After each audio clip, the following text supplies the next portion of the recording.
Hi good morning, જય ખોડિયાર, જય હર્ષિત. કેમ છો અને મજામાં જશો? ટેન્શન મુક્ત રહો અને જલસાવાળી જિંદગી જીવો. ફ્રેન્ડ, સવાર પડી ગઈ છે અને તમારા માટે બ્લોગ બનાવવાની શરૂઆત પણ કરી દીધી છે. તો આજનો બ્લોગ તમારી કોમેન્ટના આધારે બનાવ્યો છે. તો આજનો બ્લોગ એન્ડ સુધી જોવાનું ચૂકશો નહીં, તમને ખૂબ જ મજા આવશે.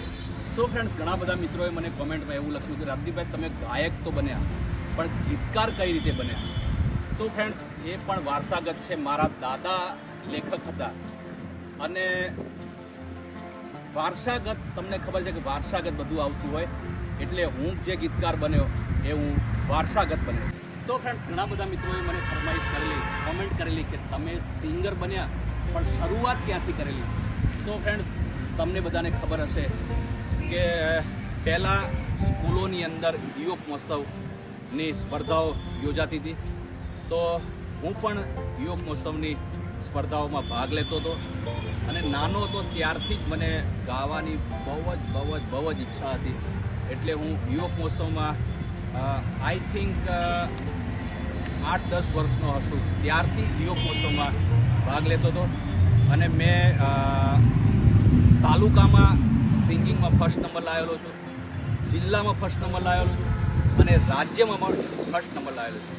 અને ફ્રેન્ડ્સ, બીજા ઘણા બધા મિત્રોએ મને કોમેન્ટમાં એવી કોમેન્ટ લખી કે રાજદીપભાઈ, તમે પ્રોગ્રામમાં ખૂબ જ સરસ લોકવાર્તા પણ કરો છો અને અમે ઘણા બધા ડાયરાઓમાં તમારી લોકવાર્તા સાંભળેલી છે. માડી હું તો 12 વર્ષે આવ્યો, પાતળી પરમાર અને વીર માંગડાની વાત, આ તમે ખૂબ જ સરસ કરો છો. તો આ લોકવાર્તા તમને બોલવાની ક્યાંથી શરૂઆત કરી, ક્યાંથી પ્રેરણા જાગી? તો ફ્રેન્ડ્સ, લોકવાર્તા જે રહી એ હું પદ્મશ્રી ભીખુદાનભાઈ ગઢવીની લોકવાર્તાઓ સાંભળતો હતો. નાનો હતો ત્યારથી માની મમતાની વાર્તા સાંભળતો હતો, ખારવાની વાત સાંભળતો હતો. ત્યાંથી ફ્રેન્ડ્સ, મને લોકવાર્તા બોલવાની પણ ઈચ્છા જાગી. એટલે ફ્રેન્ડ્સ, તમને જણાવું કે લોકવાર્તામાં પણ હું ફર્સ્ટ નંબર લાવ્યો છું. સો ફ્રેન્ડ્સ, જ્યારે હું અમદાવાદ સ્ટ્રગલ કરતો હતો ને કેસેટ કંપનીઓમાં જ્યારે ફરતો હતો, ત્યારે મને એક પ્રસંગ યાદ છે કે જ્યારે હું ગામડેથી શહેરમાં આવ્યો સિંગર બનવા, ત્યારે એક કંપનીમાં લેડીઝ મેનેજર હતા અને એ લેડીઝ મેનેજર થોડા હાઈફાઈ હતા અને ઇંગ્લિશ બોલતા હતા. તો એ મેડમે એવું કીધું કે આ ગામડામાંથી આવે એ શું સિંગર બનવાના છે? અને એમની લેંગ્વેજ જો, એટલે કે એમની ભાષા જો, આ છોકરો હાવ દેશી બોલે છે, તો એ કઈ રીતે સિંગર બનશે ને કઈ રીતે ગાશે? એ શબ્દ ફ્રેન્ડ્સ મારા મગજમાં એકવાર મેં ફિટ કરી દીધો હતો અને ત્યારે મેં મનોમન વિચારણા કરી હતી કે આ ગામડીઓ, આ દેશી ગામડીઓ ગાયક કલાકાર એકવાર ઉપરવાળાના આશીર્વાદથી સુપરસ્ટાર બનીને બતાવશે. તો ફ્રેન્ડ્સ, તમને ખબર છે કે રાજદીપ બારોટ તમારા બધાના દિલોમાં અત્યારે રાજ કરે છે અને સુપરસ્ટાર તો હું મારી જાતને માનતો જ નથી, સુપરસ્ટાર તમને માનું છું, કારણ કે તમે મારા ચાહક લોકો છો અને તમે મને સુપરસ્ટાર બનાવ્યો છે. એટલે હું મારી જાતને, હું જ્યાં સુધી આ લાઈનમાં છું ત્યાં સુધી સુપરસ્ટાર તો માનીશ જ નહીં. મારા સુપરસ્ટાર તમે છો. એટલે તમારી ફરમાઈશ જે છે કોમેન્ટમાં, ગીતની જે ફરમાઈશ છે, એટલે ગાયક બની ગયો છું, એટલે તમારી ફરમાઈશ પૂરી કરવી છે. ત્યારે हे मारी प्रीत ना भूली जाती गोरी, गीत ना भूली जाती, दिल में हाचवीने राखजे, काळजे तू तो कोरी लेजे, दलडाમાં તું દોરી લેજે, હાચવીને રાખજે. મારી પ્રીત ના ભૂલી જાતી ગોરલ, ગીત ના ભૂલી જાતી, દિલમાં હાચવીને રાખજે. સો ફ્રેન્ડ્સ, ઘણા બધા મિત્રો લખતા હોય છે રાજદીપભાઈ, અમારે સિંગર બનવું છે તો તમે અમને સપોર્ટ કરો. ફ્રેન્ડ્સ, સપોર્ટ કરવાથી કોઈ પણ વ્યક્તિ આગળ આવતો નથી, પરંતુ તમારી પાસે કલા હોય તો જ તમે આગળ આવી શકતા હોય.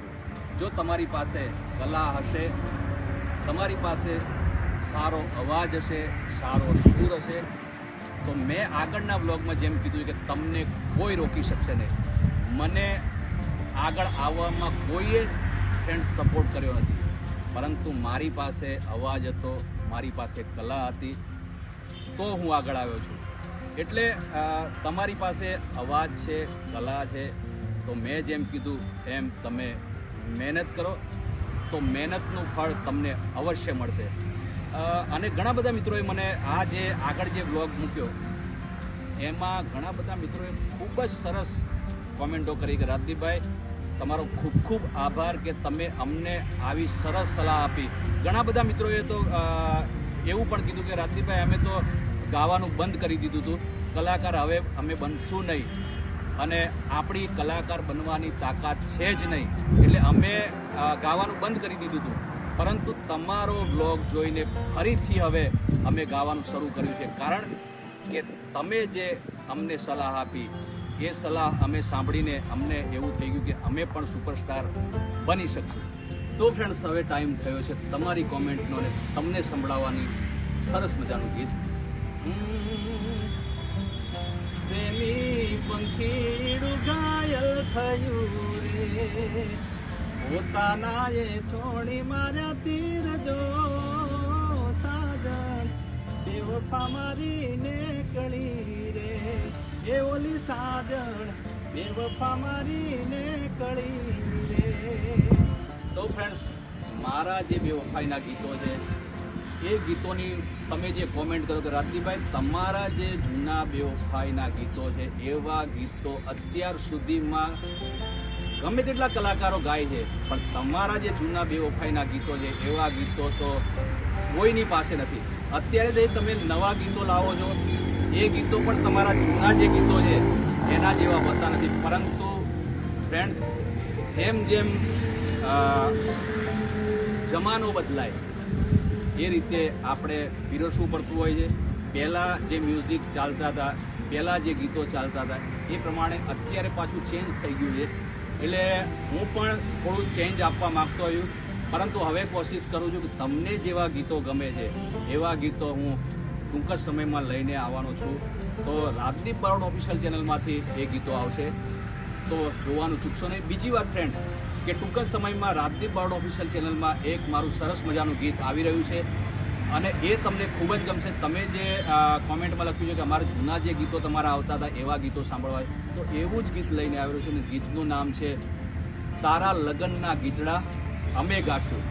તો આ ગીત જોવાનું ચૂકશો નહીં રાજદીપ બારોટ ઓફિશિયલ ચેનલ ઉપર. તો ફ્રેન્ડ્સ આજના વ્લોગમાં તમને ગાયક વિશેની વાત કરી રહ્યો છું. તમને ગાયક વિશેની જે હું જે વાતો કરી રહ્યો છું તમને ખૂબ જ મજા આવતી હોય છે. થોડા આપણે બેસીને વાત કરીએ.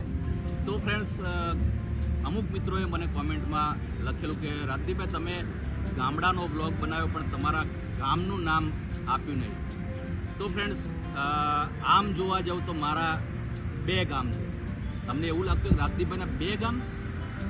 સાચી વાત છે, કારણ કે મારા પપ્પાનું જે ગામ છે એ સિદ્ધપુર પાસે બ્રાહ્મણવાડા, અને તમને ખબર હશે કે મેં પ્રેમમાં પાગલ જે કેસેટ બનાવેલી એની અંદર મેં એક ગીત પણ ગાયેલું છે, હું ઢોલો ગુજરાત, અને એની અંદર મેં એક લીટી ગાયેલી છે પાટણવાળું મારું પરગડું અને બોમણવાળા મારું ગામ.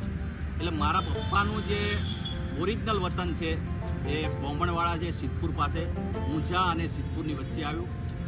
પરંતુ ફ્રેન્ડ્સ મારા પપ્પાના મામા મારા પપ્પાને મોસાળમાં લાવ્યા હતા અને મારા પપ્પાનું મેરેજ પણ ત્યાં એમના મામાએ કરાવ્યું. એટલે અમારો જન્મ થયો મોસાળમાં, એટલે એ ગામ છે સાબરકાંઠાનું, એટલે અરવલ્લીનું બાયડ ગામ. એટલે અમારો જન્મ અમારા બધાનો, મારા તમામ ભાઈઓનો જન્મ ત્યાં જ થયો છે અને હું પણ ત્યાં જ બાયડમાં મોટો થયો છું. એટલે બાયડની પાસે જે રડોરા ગામ છે એ મારું ગામ છે. અને અત્યારે હું અમદાવાદમાં રહું છું અને જ્યારે જાઉં ત્યારે મેં બાયડમાં મકાન રાખેલું છે, એટલે બાયડમાં હું રોકાતો હોઉં છું. એટલે ઘણા બધા મિત્રોએ જે કોમેન્ટ કરી કે તમે ગામડાનો બ્લોગ બનાવ્યો પણ ગામડાનું નામ તો આપ્યું નહીં, તો એ મિત્રોને આ જાણ કરું છું કે મારું ગામ છે બાયડ અને બીજું ગામ છે સિદ્ધપુર પાસે બ્રાહ્મણવાડા. તો પ્રેમમાં પાગલમાં જે ગીત ગાયેલું એ તમને સંભળાવી દઉં. અરે હું ઢોલો ગુજરાતનો રે, હું ઢોલો ગુજરાતનો રાજદીપ મારું નામ રે સોડી કોટો વાગ્યો તારા પ્રેમનો અરે રાજદીપ મારું નામ રે સોડી કોટો વાગ્યો તારા પ્રેમનો પાટણવાળું મારું પરગણું રે પાટણવાળું મારું પરગણું રે બોમણવાળા મારું ગોમ રે સોડી કોટો વાગ્યો તારા પ્રેમનો હું ડોલો ઉત્તર ગુજરાતનો રે.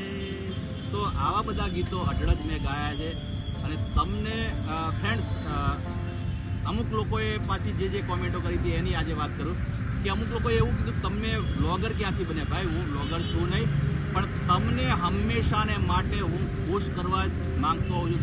ટેન્શનમાં ઘણા બધા મિત્રોને અને તમામને ટેન્શન હોતું હોય છે, મારે પણ હોય છે, તમારે પણ હશે, પરંતુ હું મારા ચાહક લોકોને ટેન્શનમાં જોવા માંગતો નથી. એટલે તમને હંમેશા ખુશ રાખવા માટે મેં વ્લોગની ચેનલ ચાલુ કરી છે. ગીતોની ચેનલ તો છે જ, મારા ગીતો તો આવે છે, પરંતુ વ્લોગ તમને જોવા મળતા નહીં હોય એટલે મેં વિચારણા કરી કે મારા ચાહકોને ટેન્શનમાંથી મુક્ત કરવા માટે અને તમારા જે પ્રશ્નો હોય એનો જવાબ આપવા માટે મેં આ વ્લોગ ચેનલ બનાવી છે. તો તમને જે એવું લાગતું હોય કે રાજદીપભાઈએ વ્લોગ ચેનલ કેમ બનાવી, પણ તમારા માટે બનાવી છે. અને મારા તમામ ચાહકોને નમ્ર વિનંતી કે તમે જો ટેન્શનમાં હોવ તો અમુક લોકો ફ્રેન્ડ્સ ટેન્શનમાં હોય એટલે સુસાઇડ કરતા હોય, ભાગી જતા હોય છે. એ તમામ મિત્રોને નમ્ર વિનંતી કે ટેન્શન માટે સુસાઇડ કરવાની જરૂર નથી. ટેન્શન માટે મનોરંજન અને મનોરંજનનો સહારો લેવો જોઈએ. કોઈ પણ વ્યક્તિ ટેન્શનમાં હોય એને મારી નમ્ર વિનંતી કે તમને જે ગમતું હોય, મારા બ્લોગ ગમતા હોય તો બ્લોગ જુઓ, મારા ગીતો ગમતા હોય તો ગીતો જુઓ અને તમારા ટેન્શનને મુક્ત કરો. તો ફ્રેન્ડ્સ ઘણા બધા મિત્રોને મારો પ્રોગ્રામ પણ રાખવાની ઈચ્છા હોય છે, પણ એ લોકો પાસે મારો કોન્ટેક્ટ નંબર નથી હોતો. તો એ લોકોને બ્લોગને એન્ડ કરતાં પહેલાં હું જણાવી દઉં કે મારા ઇન્સ્ટાગ્રામ ઉપર કોન્ટેક્ટ નંબર લખેલો છે. તો એ ઇન્સ્ટાગ્રામને તમે ફોલો કરજો અને એ કોન્ટેક્ટ નંબર ઉપર તમે તમારે શો મારો રાખવાનો હોય તો એ કોન્ટેક્ટ નંબર ઉપર કોન્ટેક્ટ કરજો તો મારો કોન્ટેક્ટ થશે.